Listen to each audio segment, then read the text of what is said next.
civilization at Sorbonne Université Paris, where his responsibilities include the teaching of courses on the history of ideas. He regularly gives seminars on the links between mystical literature of the Flemish and German traditions and pictorial art at the Center for Renaissance Studies. His publications include contributions to the study of Hedwig of Brabant, Ruysbroek the Admirable, and regarding Nicholas of Cusser's theological geometry, and L.E.J. Brewer's intuitionism. He's the co-editor of Mathematics and the Divine, and co-organized the conference on the exchanges between the Vienna Circle and Dutch Significs and Intuitionism, the proceedings of which are forthcoming. So put our hands together to welcome Dr. Luc Bergmont, please.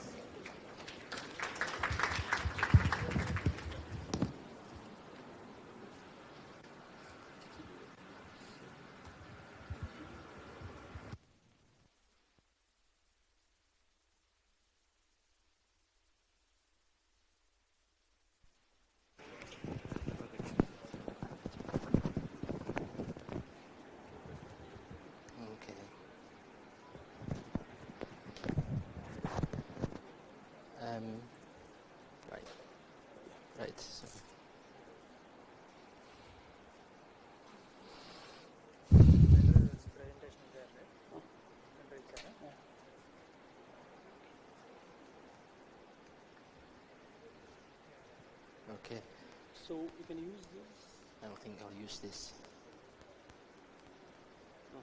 If you want to go to forward, it's this one. Forward is this one? This one is forward. This one is backward. Yes. Okay. Okay. Thank you very much. Also in here. Yeah. Here you go to I think I prefer this. Yes. Thank you.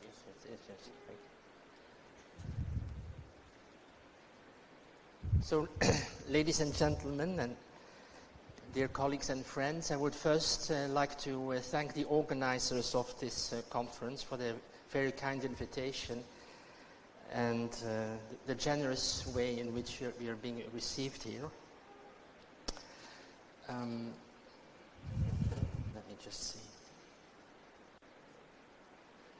So the title of my conference is of my talk has changed a little bit. I added the word significs, right? Mathematics and ultimate reality in intuitionism, significs, and neo-Kantianism.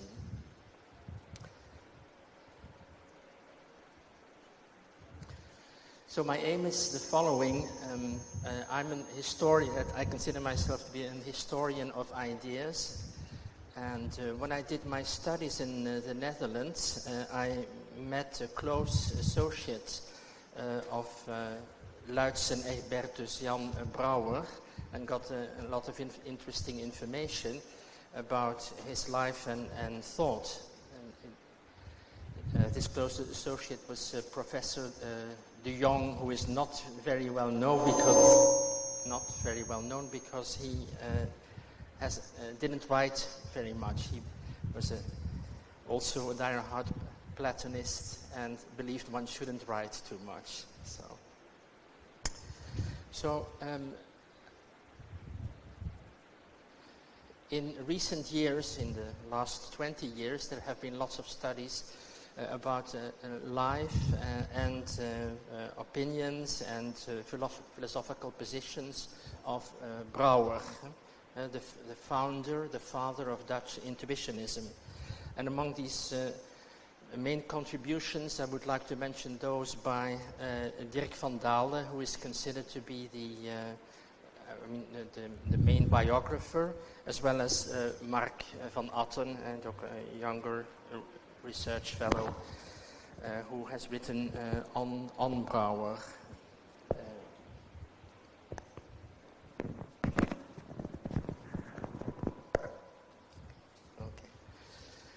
So when we read publications like those, what strikes me is that certain aspects of Brouwer's contacts have been neglected.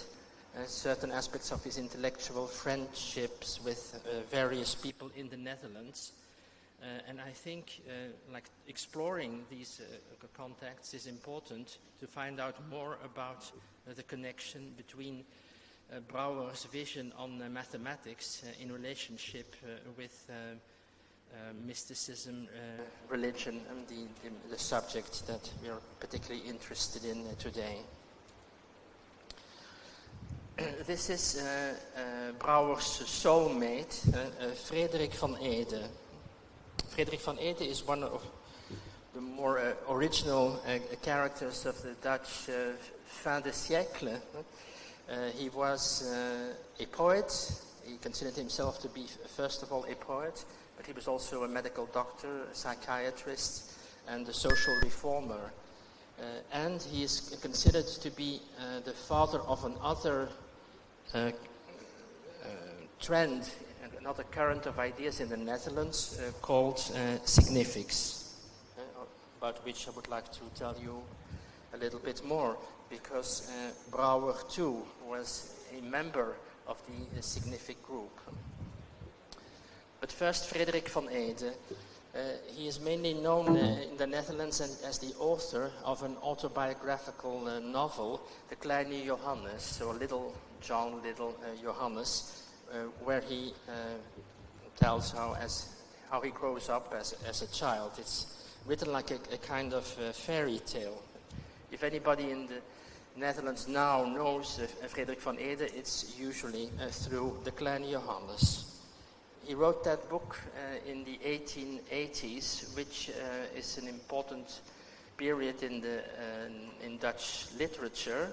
It's the generation of the 80ers, which is the 1880s, and characterized by the presence of poets who exalted poetry and poets and saw themselves as gods, and deep in themselves they felt like gods. And that too is something which really influenced Frederik van Ede. He is also the author of Het Lied van Schijn en Wezen, or the Song of Appearance and Essence. He wrote this book over several years, and it is like a long poem in which he describes the development of his convictions regarding the world, regarding religion. And so we can, by reading that book, see how everything evolves. In the beginning, he was right from the start a religious person, like very much interested in religion, but he didn't like the structures of a church. He felt that nature was also one of the best ways of getting into touch with the absolute. Later, I'm now talking about the 1920s, he converted to Catholicism. And we can also see that the last part of the Song of Appearance and Essence basically retells the dogmas of the Catholic Church, but in the form of a poem. And then another important work by Frederik van Ede, which was also read by Brouwer, is Redekunstige grondslag van verstandhouding, or Rhetorical Foundation of Understanding. This book is considered to be the first systematic presentation of Dutch significs. Significs is like a new science of communication, which he wanted to develop with his friends. There were other similar trends. We know, for instance, that Frederik van Ede was in touch with Lady Victoria Welby, who in England also developed a type of significs. And the Dutch word significa, which Van Eden uses, is certainly derived from significs as perceived by Lady Victoria Welby. The motivation behind the development of a new science of the sign of communication was that Frederik van Eede and his friends, and among his friends Brouwer, there was the feeling that, well, people did not communicate well. There was a lot of confusion. So the idea was to clarify language, also in particular for people like Brouwer and his mathematical colleague Gerrit Manoury, the language of mathematics. For Lady Victoria Welby and also for Frederik van Eede, who was a poet, it was also about clarifying the language of poetry, or getting better insight in the way a poet uses the language. And in fact, this treatise, Redekunstige grondslag van verstandhouding, which is usually translated as logical foundation of understanding, and I think it's not the way it should be translated, because if it had been logical, what he meant, then he would have used the Dutch word for logical, which he didn't. He used the word redekunst, which is closer to rhetorical. So what he's trying to do in that book is showing the different ways in which language is used, showing how the poet uses language, showing how people in daily life use the language, show how scientists, how mathematicians use language, and then see the connection between all these different ways of using the language. A significant circle was founded, and Brouwer was part of that circle. So you see, it's an important link, and I would now like to focus on one aspect of significs, which is a pattern, like a scheme which they developed, and which illustrates what they see as the polar structure of the mind. This brings us right back to our subject, because the feeling of Frederik van Eede, Brouwer and Manoury was that indeed the human mind has a polar structure. There is a tendency towards objectification, and as to language, as to use a precise language where each word is used in a very symbolic way. But there is also the opposite tendency, which opens up the mind, and which widens also the semantics of words, also the way words are used, and which is better adapted to religious speaking, or the way mystics use the language. And their idea is that it is really a polar structure, which means one cannot ever get rid of the other pole. You can make an effort to get as close as possible to perfect objectification, or you do the opposite, but you will never be completely successful. It's about real poles. Van Eede and his friends were very idealistic, and the idea of significs is mentioned in a sequel to the Kleine Johannes, where I think I'll let you read this. One of the characters says, just like we developed a science of measure, and just as we developed a science of the stars, astronomy, we now need a new, precise science which studies the use of meaning. And if we do that, and if we manage to mobilize lots of people all over the world, because it was really the idea of a universal way of understanding, we will manage to find or to create a better world where there will be brotherhood among men. So a very idealistic view of the purification of language as a means to perfect the world. Another work written by Gerrit Manory, so he was a mathematician, is Mathesis and Mystique. So obviously lots of these publications were written in Dutch. Some of them have been translated into English, others not. This rather small booklet, Mathesis and Mystique, made mathematics and mysticism, made Manory well known in the Netherlands. It was later translated into French as Les deux pôles de l'esprit, which means exactly the two poles of the mind, with the same idea, the mystical pole and the mathematical pole.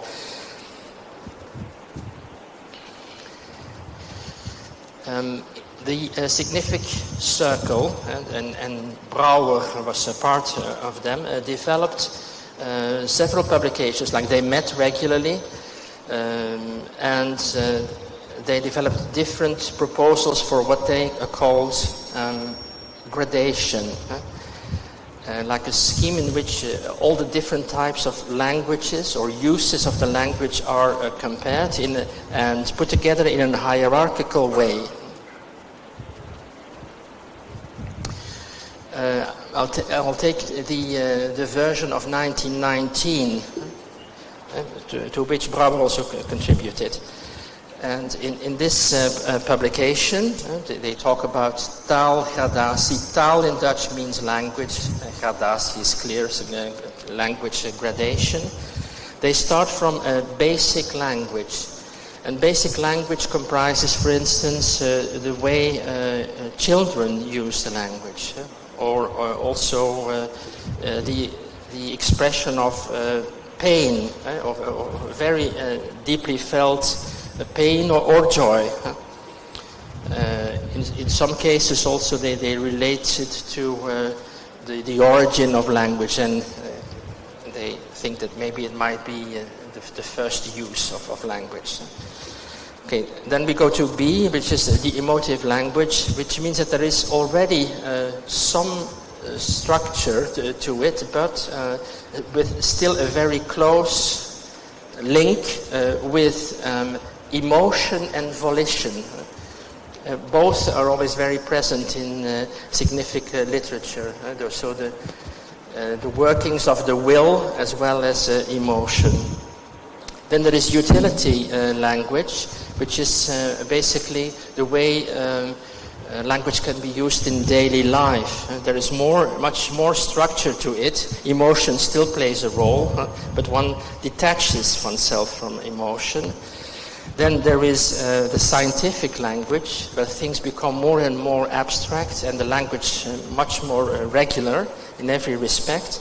And then finally there is the symbolic language, and this comprises then what they call passigraphic mathematics, like axiomatic language, formal language, any type of formal language. Okay, it's a hierarchy, which means that the origin, let's say, or the base is considered to be the basic language, as the word says. And as one moves away from the basic language, the structure becomes more strict and regulated, and there is less and less of a link with emotion and volition.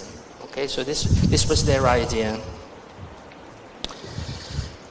Now, Brouwer shows himself a real significian, and because I have to limit myself I can't tell everything what I want to say about Brouwer, but let's have a look at what I call the self-centered judgment on truth in mathematics, and we can see that Brouwer acts like a signification.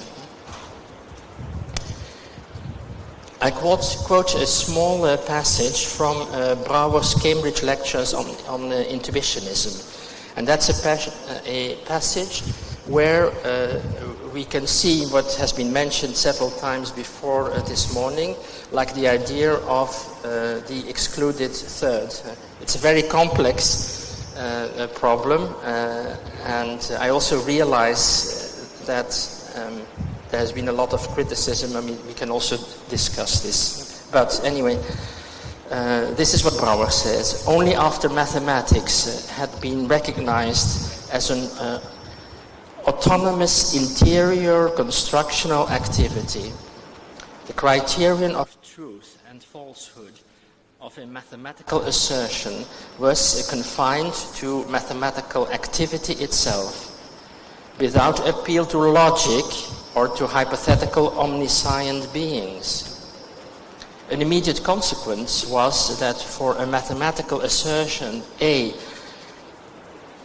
the two cases of truth and falsehood, formerly exclusively admitted, were replaced by the following three. So he then distinguishes A has been proven to be true, A has been proven to be false or absurd, A has neither been proven to be true nor to be absurd, nor do we know a finite algorithm leading to the statement either that A is true or that A is absurd. That is a crucial passage. In an earlier publication, and I'm now thinking of Brouwer's doctorate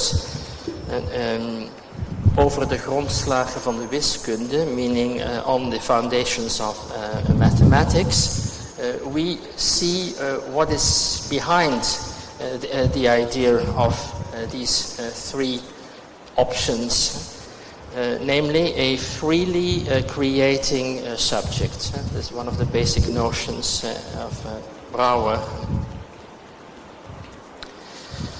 Now, if we just take again the three notions that we just mentioned, or excuse me, the three options that we just mentioned, we see that what Brouwer does is in fact some kind of a significant exercise.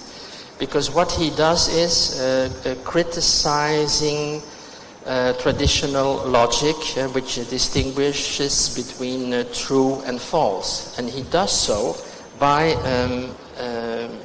making clear that there is a subject behind these decisions. There is a subject which is also described as having a will. It's a willing subject,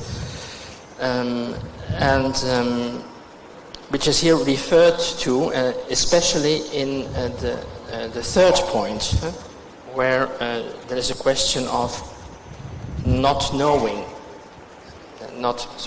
I will going to develop this a little bit more. What I'm trying to say is, in fact, that Brouwer uses the gradation, and he analyzes formal language going back to a more basic type of language, namely emotive language. Because according to him, there are like two aspects to mathematics. There is the formalized mathematics, but there is also a much more fundamental use of language, which is not formal. Coming back to Johan de Jong, so his close associate, he once told me that in Brouwer's opinion, the most authentic use of mathematical language had to be compared to the sounds people make when they, for instance, are forging iron or are doing rhythmic labor, and the sounds that are then uttered, like hey, he, ho, or to hoist a weight or to beat the iron, sounds which regulate the will of the different participants. That comes the closest to counting. So at the origin, there is not like the concept of number, but there is the volitional use of language.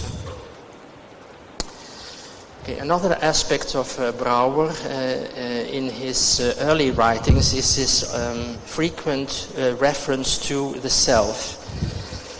Now, the self, of course, should be associated with what we said about the freely creating mathematician, but it's, of course, a very complex problem, which was also dealt with by Frederik van Eede in the rhetorical foundation of significance, of understanding.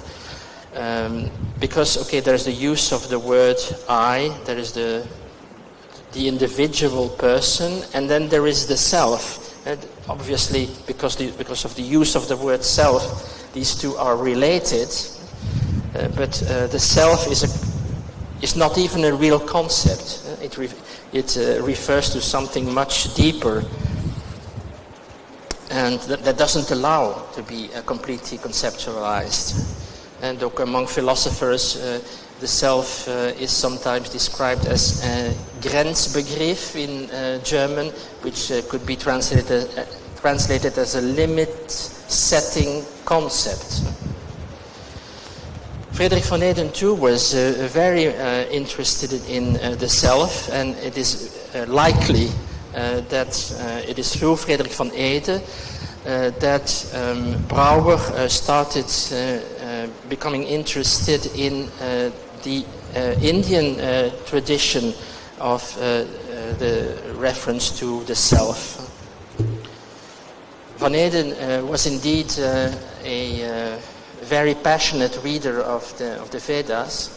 He also had a friend who was a Sanskritist, and when Van Eeden wrote his own song of appearance and essence, he uses a lot of the traditional Indian imagery, but also adds his own metaphors expressing the idea of the deepest self.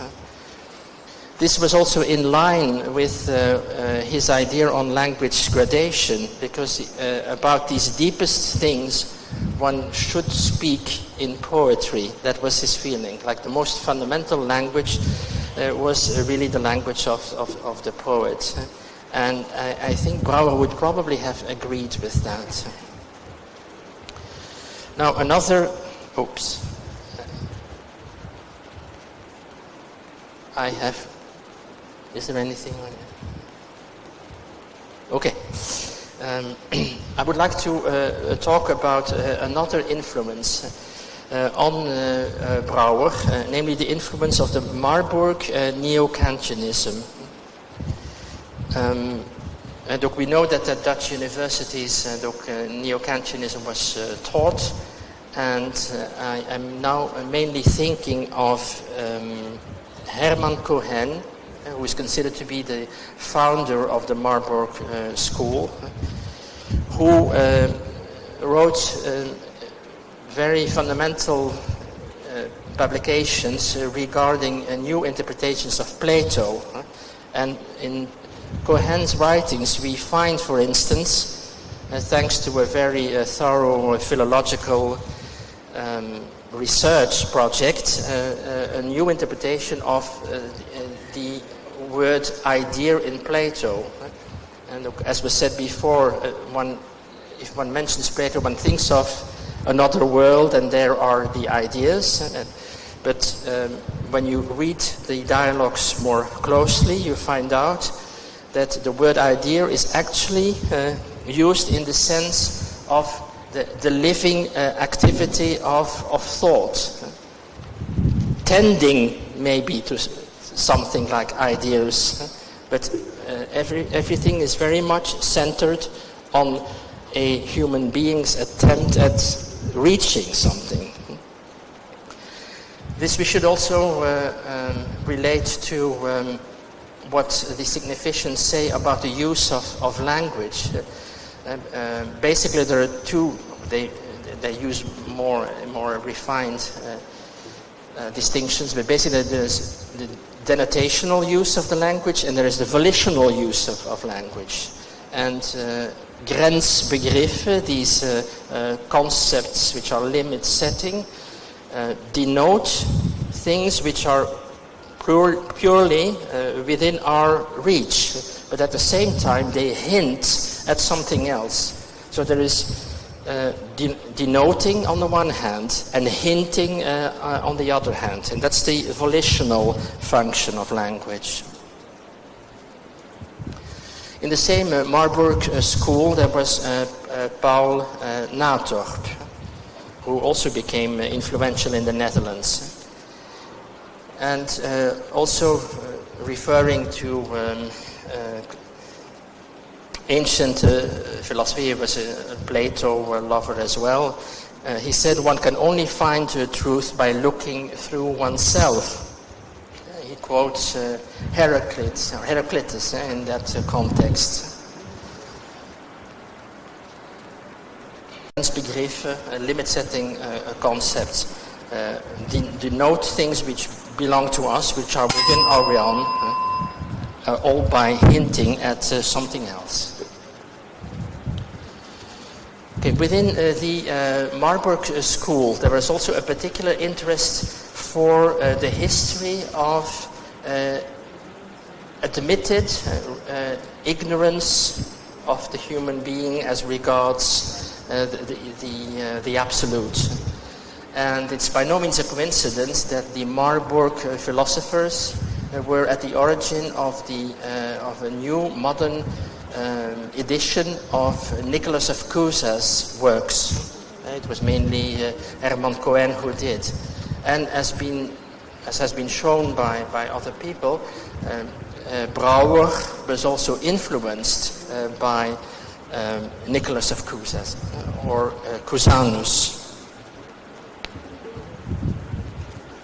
So we're talking here about the 15th century philosopher and theologian and cardinal Nicholas of Cusa, who is mainly known for the concept of the docta ignorantia, like the wise ignorance, or the ignorance which is aware of itself and therefore becomes wise, obviously in the Platonic tradition.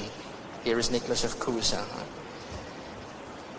Republished by, or at least the project started in the Marburg school, and he influenced Brouwer. Nicholas of Cusa was also somebody who was particularly interested in mathematics, and he used a type of mathematical theology, and especially geometry. We find that in some of his manuscripts,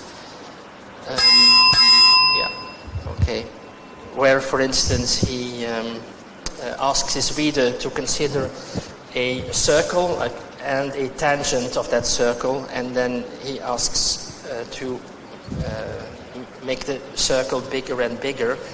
At any point of this development, a circle remains a circle for a human being, and the straight line remains a straight line.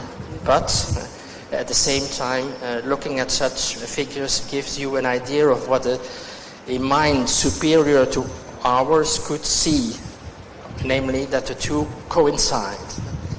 There again, there is denotation on the one hand, when you look at the figure as it is drawn in the manuscript, but the final stage is the disappearance of the image.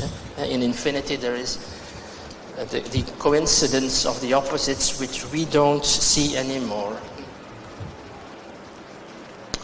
So I very quickly now go back to Brouwer's intentions behind the trifold attribution of truth, the slide you saw, and I would like to insist on a possible paraphrasing. Instead of what Aristotle does, who says A is true or A is not true and there is no third possible, Brouwer says something like the inner constructions of the mathematician allow him to say, I see proposition A as true, as a true statement, I see proposition A as a false statement, or I do not, at this point of my construing activity have the means to decide whether A is true or false. The search must therefore be continued. So there are three aspects which I would like to highlight here. First of all, that Brouwer, by choosing this, avoids what he himself calls the irreligious separation from the self. Because indeed, in the three cases, there is a reference to I. I see that it's not the case, or I don't see.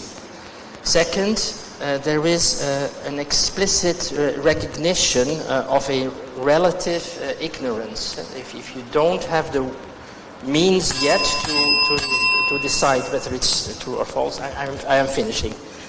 And finally, there is a special use of the negation, namely a volitional type of negation used in the third option,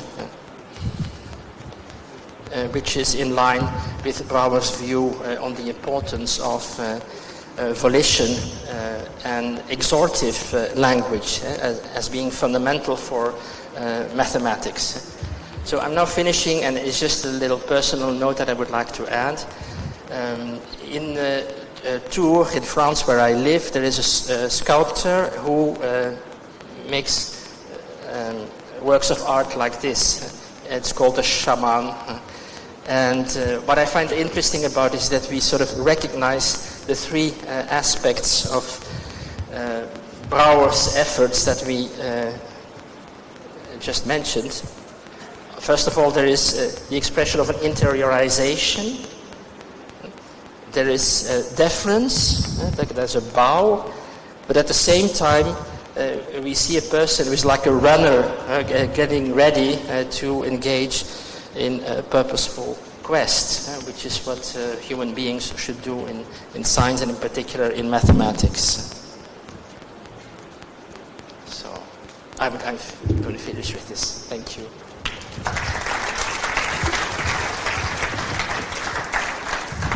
Thank you, Dr. Luc. Will there be any questions? Can we have one question? We can take one question.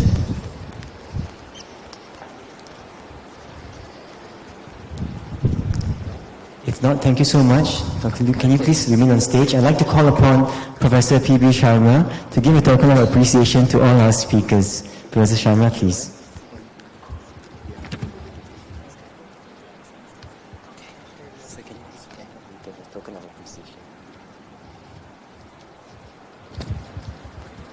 Well, ladies and gentlemen, would like to request you please put your hands together and let's welcome sir onto the dais.